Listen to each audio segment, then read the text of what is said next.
किसी ने कहा कि सीधे बैठना क्यों आवश्यक है? भाई इसलिए कि सीधा बैठने के लिए तुम्हें अपने मन को भी सीधा बनाना होगा। जिसका मन आड़ा टेढ़ा होगा उसका देह सीधा बैठ नहीं सकता है।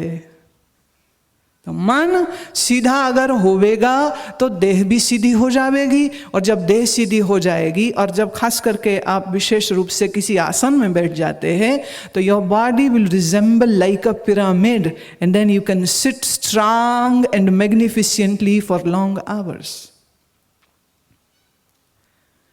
हठ योग प्रदीपिका कहती है कि जिस व्यक्ति ने 2.5 घंटे बिना हिले जुले बैठना सीख लिया हो उसको हम कहेंगे उसने आसन सिद्ध कर लिया। और ये जो आज का विषय हमने लिया है, इस चर्चा में गहरे अगर आप उतरना चाहते हैं तो आपको ये काम करना ही होगा। मैं फिर कह दूं, जिस धर्म की बात कबीर साहब कहते हैं वो सस्ता धर्म नहीं कि गंगा डुबकी लगाओ और तुमको मोक्ष हो गया। और सुन लो, एक बार गायत्री मंत्र या बोल दिया, एको बार गायत्री मंत्र तो जन्म जन्म के पाप कट गए। जिस धर्म की, जिस सत्य की बात साहब कह रहे हैं वो बड़ा महंगा धर्म है, वो शूरवीरों के लिए है, आलसी, कायरों, विषयों, पामरों, व्यसनियों के लिए नहीं है। ये व्यसनियों के लिए नहीं है। इस देह को कीमती जानते हुए, इस देह की संभाल करते हुए, आसन सिद्ध करते हुए साहब कहते हैं बैठ। अब 9 द्वारों को बंद कर। मैंने कल वायदा किया था, आज कुछ वो चर्चा करेंगे जिससे तुम अंतर के उस रस को पी सको, जिस रस को पी करके संसार असत्य और परमात्मा ही सत्य हो जाएगा। चीज बड़ी महंगी है, सस्ती नहीं है। सस्ती चीजें सस्ते दामों पे मिलती है, महंगी चीजें महंगे दाम पे मिलती है। और ये जो मदिरा है, जिस मदिरा की बात हम कह रहे हैं, जिस मदिरा की बात साहिब कबीर कह रहे हैं, ये बड़ी महंगी है। और साहिब कहते हैं कि अपने आँख कान बंद कर, गुदा उपस्थ बंद कर, और फिर अपने अंदर की विचार करनी शुरू कर। ये देह क्या है और ये देह चल कैसे रही है? देही माटी बोले पवना। तेरे देह में 2 चीजें, इस देह में मिट्टी है और इस देह में हवा है। अब आप कहेंगे हवा है, फेफड़े सांस लेते हैं, इतना तो हमने सुन रखा है, इसमें बड़ी बात क्या है? नहीं प्यारे, बात बहुत बड़ी है। आपके शरीर में जितनी मूवमेंट हो रही है, चाहे वो हृदय की गति हो, नाड़ी की गति हो, रक्त का चलना हो, चयापचय क्रिया हो, द मेटाबॉलिज्म की क्रिया हो, अथवा आपके ब्रेन में जो न्यूरॉन्स के तल पर जो इलेक्ट्रॉनिक चेंजेस आ रही हैं, जो साइनेप्टिक कनेक्शंस बन रहे हैं और टूट रहे हैं, जो आपकी चमड़ी में चेंजेस आ रहे हैं, रक्त में चेंजेस आ रहे हैं, जो आप भोजन कर रहे हैं वो भोजन पच रहा है, जो व्यर्थ जो वेस्ट है वो कोलन में पहुंच रहा है, जो न्यूट्रिएंट है, जो पौष्टिकता है वो छोटी आंत से डायरेक्ट ब्लड में उसका ट्रांसफर हो रहा है। ये जितनी क्रियाएं हो रही हैं ये सब पवन की वजह से हो रही है। इस पवन को हम बोलते हैं वयान, वायु, वायु अथवा पवन। वयान पवन ये आपके पूरे शरीर की वर्किंग को कर रही है। दूसरे, आपके फेफड़े से ऊपर सिर तलक का जितना क्षेत्र है, इस क्षेत्र को प्राण रूपी पवन फंक्शन करा रहे, जिसमें आपकी हार्ट बीट है, आपके मस्तिष्क का चलना है। और ख्याल रहे आपके मस्तिष्क में सभी इम्पॉर्टेंट ग्रंथियां, सभी ग्लैंड्स काम कर रहे हैं। उनकी टोटल फंक्शनिंग इस प्राण वायु की वजह से हो रही है। आपके नाभि से नीचे के जितने अंग हैं और एलिमिनेशन सिस्टम है, ये सारे का सारा सिस्टम अपान वायु की वजह से चल रहा है। और प्राण और अपान के मध्य में जो एक पांचवी वायु है उसे हम कहते हैं समान वायु।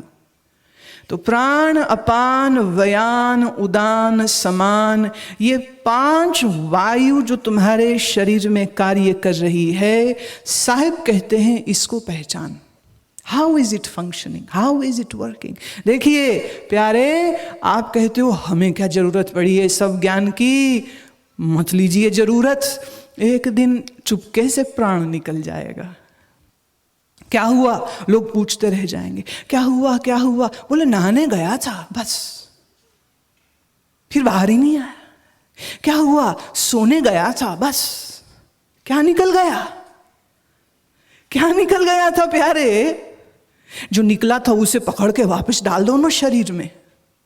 बोले ले गए थे अस्पताल, ले गए थे आईसीयू, डॉक्टर ने बड़ी कोशिश करी, ऑक्सीजन मास्क भी लगाया और वेंटिलेटर भी फटाफट लगा दिया, पर कुछ बचा ही नहीं। क्या था जो बचा नहीं प्यारे, व्हाट वाज दैट। साहब कहते उसको ढूंढ। तुम लाख कहो प्यारे शरीर तेरा, ये तेरा है नहीं। तुम लाख लाख दावे करिए, ये मैं हूं, ये मेरा है, ये देह मैं हूं, ये देह मेरा है, ना देह तू है, ना देह तेरी है। इस देह के अंदर जो रहता है उस जीव के लिए साहब ने बड़ा ही मीठा नाम दिया है, और उसको कहते हंसा, हंस। कौवा भी कह सकते थे, कौवा नहीं बोला, हंस बोला है, क्योंकि मूलभूत स्वरूप तो तेरा श्वेत है, उज्जवल है, सत्य है। You are the purest of pure, you are the most magnificently sacred and divine. इसलिए साहिब तुमको हंस बोलते। इस देह रूपी पिंजरे में जो रहता है उसको साहिब ने कहा हंस। और हंस भारत के दर्शन शास्त्र का एक सबसे प्यारा और सबसे चुनिंदा, द मोस्ट फेवरेट सिंबल है। Symbol of purity, symbol of moksha, symbol of beauty, symbol of magnificence, symbol of grandeur, symbol of virgin, virgin beauty, untouched. ये देह सिर्फ एक पिंजरा, और इस पिंजरे के अंदर जो रहता है उस पक्षी को, उस जीव को साहब ने कहा हंसा।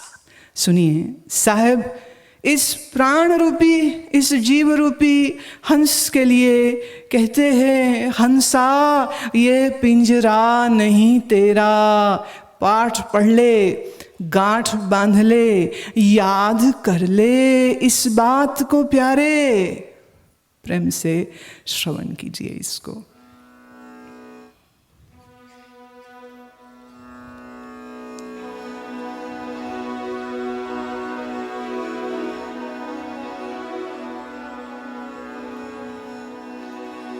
हंसा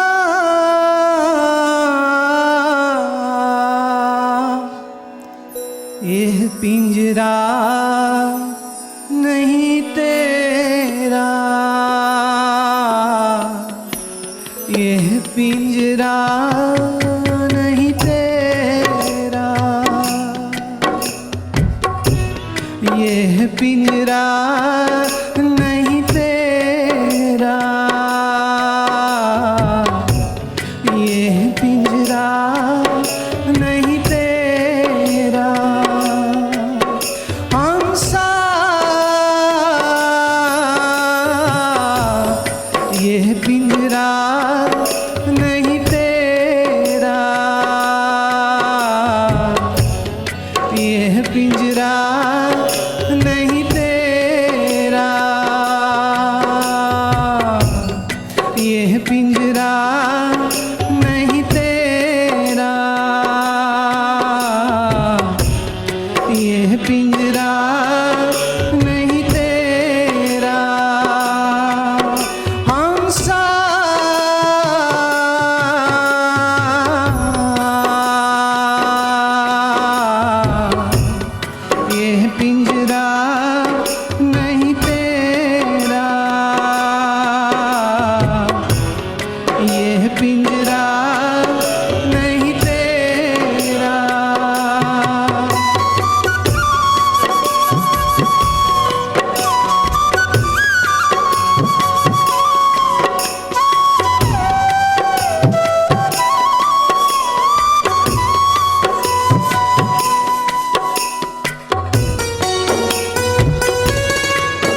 कंकड़ चुन चुन महल बनाया, लोग कहें घर मेरा।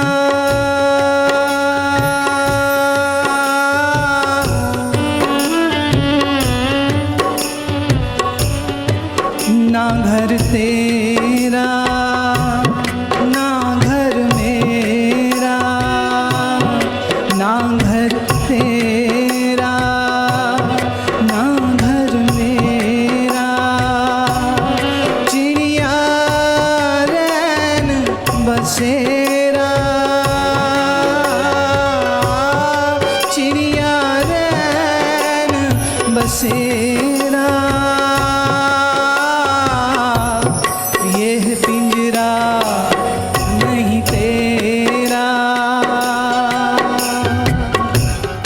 यह पिंजरा नहीं तेरा, हंसा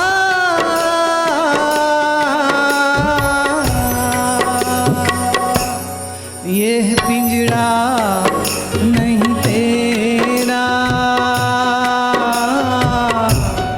यह पिंजरा नहीं तेरा।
पवन कैसे चलती है? साहब कहते हैं इसको सबसे पहले ढूंढ। अब आप सोचो, जिसने देह में पवन कैसे चलती है, वह व्यक्ति के लिए फिर मृत्यु एक खेल हो जाता है। जिस प्राण वायु से फेफड़े चलते, मस्तिष्क चलता, दिल चलता, नाड़ी चलती, हृदय चलता, सोचिए जिसने उस मैकेनिज्म को समझ लिया है, उसके लिए फिर मृत्यु क्या है? कुछ भी नहीं फिर तो। साहब एक जगह बोलते हैं, मुझे मरने का चाव है, मरो तो हरि के द्वार। लोग डरते हैं मरने से, वो कहते मुझे मरने का चाव है, मरो तो हरि के द्वार। मत कोई पूछे कौन है पड़ा हमारे बार। मरना एक कला है। जो बिना इस कला को सीखे मर जाते हैं, वो मरते कहाँ हैं? वो फिर पैदा हो जाते। मरदूद मर के भी नहीं मरते। मरना भी एक कला है। ऐसी मरनी जो मरे, बौर ना मरना होए। जब तक वो मरना नहीं सीखा प्यारे, तब तक जन्मते भी रहोगे, मरते भी रहोगे, जन्मते भी रहोगे। ये खेल खत्म ना होगा। खेल है ना प्यारे, खेल के रूल्स को समझिए। And you have to know what is the rule with which life happens and what is the rule with which the life goes. पता नहीं किसने तुमको ये कह दिया कि ना दिखने वाले परमात्मा का यशोगान गाना धर्म होता है, आंख बंद करके झांझ मंजीरा बजाना धर्म होता है। अरे नहीं, धर्म है खोज करना। खोजो अंतर आपकी खोज, खोजो मन को, खोजो पवन, खोजो देह, खोजो प्राण, खोजो और फिर खोज के पहुंचो उस तथ्य तक, जिस तथ्य तक पहुंच के आप कह सकोगे कि अब हम अपने घर आ गए हैं, अब हम अपने घर आ गए। साहब एक जगह बोलते हैं, डर डर जानते जो जाने दूर, डर चूका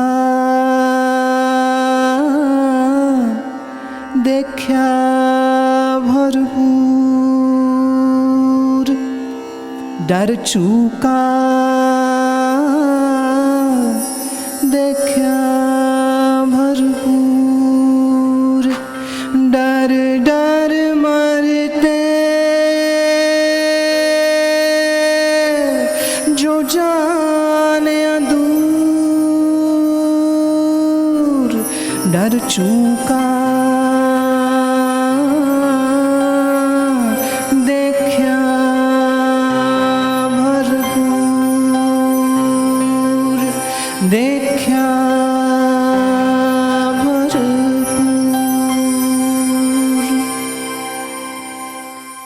तभी तक डर था मेरे मन में जब तक साहिब को मैं अपने से दूर जानता था।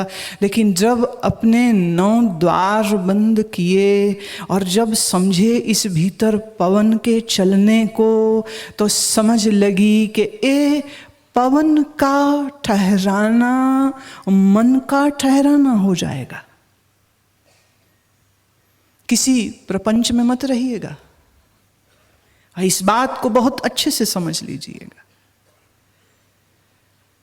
आपके देह में जितना तेजी से श्वास चल रहा है, आप उतनी जल्दी मृत्यु के मेहमान बनने वाले हैं। आपने कभी अपने घर के पालतू कुत्ते का श्वास गिना हो? न गिना हो तो आज घर जाकर के इस कुत्ता देवता को ढूंढिएगा। ये बड़ा कमाल का ज्ञान देंगे आपको। करना कुछ नहीं है, बस उसके पास बैठिएगा और अपने हाथ में एक स्टॉप वॉच रखिएगा या सेकंड की घड़ी इस्तेमाल कर लीजिएगा और आप अपने कुत्ते का रेस्पिरेशन रेट काउंट कीजिएगा। Just count how many breaths a dog और अ बिच टेक्स इन 1 मिनट।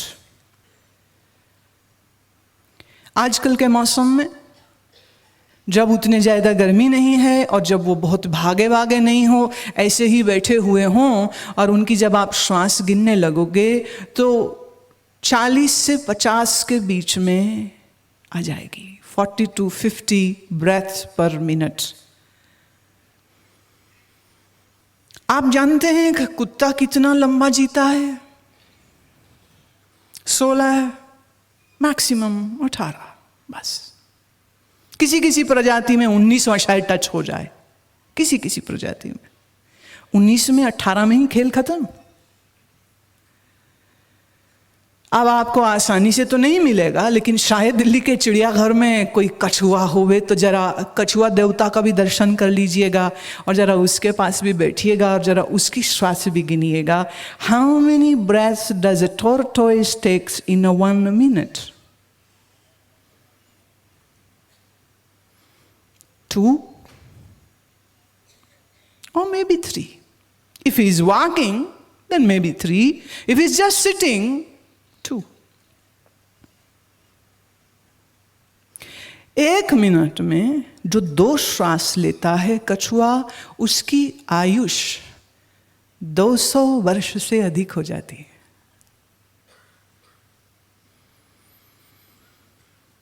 अब आप अपनी श्वास को गिनिएगा, हाथ में रखिएगा, फिर से स्टॉप वॉच, अच्छे ऐप हैं आजकल, किसी को भी इस्तेमाल कर लीजिएगा, और गिनिएगा अपने श्वास 1 मिनट में कितने लेते हो। सच तो यह है, कौन फुर्सत देता है कभी अपने ही श्वास को जानने, देखने, समझने के लिए, क्योंकि भागने की इतनी जल्दी मची पड़ी है, इतनी जल्दी मची पड़ी है कि खुद को वक्त देना ही भूल गए हो तुम। मैं बिजी हूँ, मेरी मीटिंग है, मैं बिजी हूँ, मुझे ट्रैवल करना है, मैं बिजी हूँ, मैं खाना नहीं खा सकता हूँ, मैं बिजी हूँ, मैं सो नहीं सकता हूँ। 6-6 दिन सोता नहीं है, 5-5 दिन तक जाग के काम करता है। खास करके जिनके अब्रॉड में बिजनेस है तो रात भर जागते हैं, क्योंकि उनका वहाँ दिन होता है। You have to pay the price to be rich, and you are paying the price by sacrificing your sleep, your food. और काफ़ी दर काफ़ी का जाम चलता है ताकि नींद नहीं आए और मैं जागता रह सकूं और अपने क्लाइंट से बात कर सकूं। ओहो, किस राह में भटक गए तुम। अपना श्वास देखिएगा। एवरेज मेडिकली स्पीकिंग 16 होना चाहिए, मेडिकली स्पीकिंग। लेकिन जिसके मन में जितनी दौड़ भाग फ्रस्ट्रेशन है, ऐसे सब व्यक्तियों का श्वास 16 तो मुश्किल से ही मिलेगा। कोई 20 पे होएगा, कोई 25 पे होएगा। और कई महानुभाव, हमने जब हम गिनती कराते हैं कभी कभी सामने आमने नज़दीक बैठते हैं ना भाई आश्रम में, जब तो गिनवाती हूँ, जब तो कईयों के तो कुत्ते जैसे निकल आते हैं। लगता है करतूत पशु की मानस जात। ये गुरु अर्जन देव जी ने बहुत सोच समझ के ही लिखा होगा। दिखता इंसान जैसा, सांस कुत्ते जैसी ले रहा है भाई, लेनी ही थी तो कछुए जैसी लेता। पर इतनी दौड़ भाग मन में मची हुई ना, सांसों की फिक्र कौन करता है? आए नहीं आए, क्या परवाह पड़ी है। इस पवन के ऊपर अपनी समझ, अपना बोध, अपनी होश तुम जोड़ना सीखो। और सांस को तुम जितना गहरा, जितना बिना रुकावट के, जितना बिना झटके के, जितना तुम एकदम सरस रेशम के धागे जैसा तेरा नर्म और मीठा और गहरा श्वास हो जाए। दुनिया का कोई ऐसा मनुष्य नहीं है जो मेरी इस बताई हुई विधि को प्रैक्टिस करे और उसका मन ना ठहर जाए।